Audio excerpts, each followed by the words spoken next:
সমগ্ৰ দেশত আপোনালোকে দেখিছে যে ভাৰতৰ প্ৰধানমন্ত্ৰী নৰেন্দ্ৰ মোদী ডাঙৰীয়াদেৱৰ নেতৃত্বত এতিয়া সমগ্ৰ দেশত পদুম ফুলিবলৈ লৈছে গতিকে BTR কিয় নহয় গতিকে BTRত ৰাইজৰ সকলোৰে উৎসাহত আৰু এবাৰ BTRৰ উন্নয়নৰ কাৰণে আৰু সেই উন্নয়ন যাতে ডাইৰেক্ট বেনিফিচিয়াৰী লাভ কৰিব পাৰে যিখিনি চেণ্ট্ৰেলৰ পৰা পঠিয়াইছে যিখিনি ৰাজ্যিকৰ পৰা পঠিয়াইছে এই যে পোনপটীয়াকৈ পাব পাৰে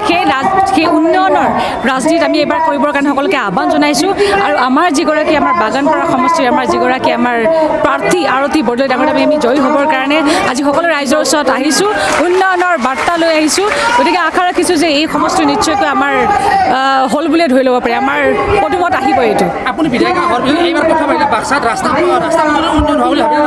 চাওক মই এতিয়া বৰ্তমান যিটো ৰাস্তাৰে আহিলোঁ সেই ৰাস্তাটো মোটামুটি ঠিকে আছে কিন্তু তাতকৈ ডাঙৰ কথা হৈছে যে আমি যিসকল হিতাধিকাৰী আমি যিবিলাক আমি দিব লাগে চৰকাৰী আঁচনিবিলাক দিব লাগে সেইবিলাকত কিন্তু ব্যৰ্থ হৈছে ৰাইজৰ ক্ষোভ সেইখিনিতে ৰাইজৰ ক্ষোভ এইটোৱেই যে আমাক যিবিলাক চেণ্ট্ৰেলৰ পৰা পঠিয়াইছে আঁচনিবিলাক ষ্টেটৰ পৰা যিবিলাক পঠিয়াইছে সেইবিলাক তেওঁলোকে পইচা দি পেলাই কিনিবলগীয়া হৈছে সেইটো কিয় হ'ব লাগে দ্বিতীয়তে ইয়াতে ভূমি অধিকাৰ যিহেতু ইয়াতে হোৱাই নাই গতিকে BTR চুক্তি গতিকে আমি আচলতে ভাতটো পোনপটীয়াকৈ খাব লাগে এতিয়া আমি ভাতটো ঘূৰাই পেলাই খাই আছোঁ গতিকে এতিয়া ভাতটো যাতে পোনপটীয়াকৈ খাব পাৰে তাৰ ব্যৱস্থা কৰি আছোঁ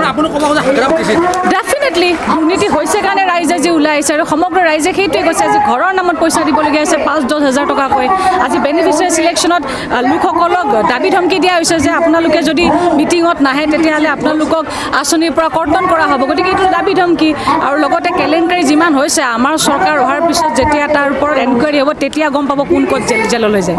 এতিয়া নাজানো কিন্তু এটা কথা ঠিক নাঙলে খেতি কৰক ট্ৰেক্টৰে খেতি কৰক ফুল কিন্তু পদুম ফুলেই ফুলিব এতিয়া আজি মোৰ প্ৰথম ইয়াতে আহিছোঁ গতিকে ইয়াতে জানি বুজিলোঁ আপোনালোকক সংখ্যাৰ কথা ক'ম কিন্তু এইটো ঠিক যে BTRত আমাৰ সংগঠন এতিয়া ভেটি সুদৃঢ় হৈছে আৰু BTRত পদুম ফুল খুব ভালকৈ ফুলিব বুলি আমাৰ বিশ্বাস আছে আজমল ডাঙৰীয়াদেৱে যে 100খন মিটিং কৰাৰ কথা কৈছে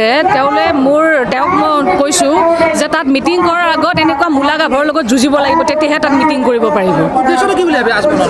এইটো এটা হৈছে যে বহুত পূৰ্ব পৰিকল্পিত এটা ষড়যন্ত্ৰ এটা চলি আছিলে যে আমাৰ সাংস্কৃতিক ক্ষেত্ৰখনত আধ্যাত্মিক ক্ষেত্ৰখনত বৌদ্ধিক ক্ষেত্ৰত এটা আক্ৰমণৰ গতিকে এতিয়া আক্ৰমণৰ লক্ষ্য কৰিছে আমাৰ প্ৰাণকেন্দ্ৰ আমাৰ অসমীয়া জাতিৰ যিটো প্ৰাণকেন্দ্ৰ আমাৰ শংকৰদেৱ কলাক্ষেত্ৰ মই ভাবোঁ যে এইটো বহুত বেয়া আচলতে এইটো ৰাজনীতি বুলি কোনো কথা নাই ইয়াত সকলোৱে কিন্তু সমান্তৰালভাৱে মাত দিব লাগে আৰু ভৱিষ্যতে যাতে এই ধৰণৰ কথা ক'ব নোৱাৰে তাৰ কাৰণে আমি সকলোৱে ঐক্যবদ্ধ হ'ব লাগে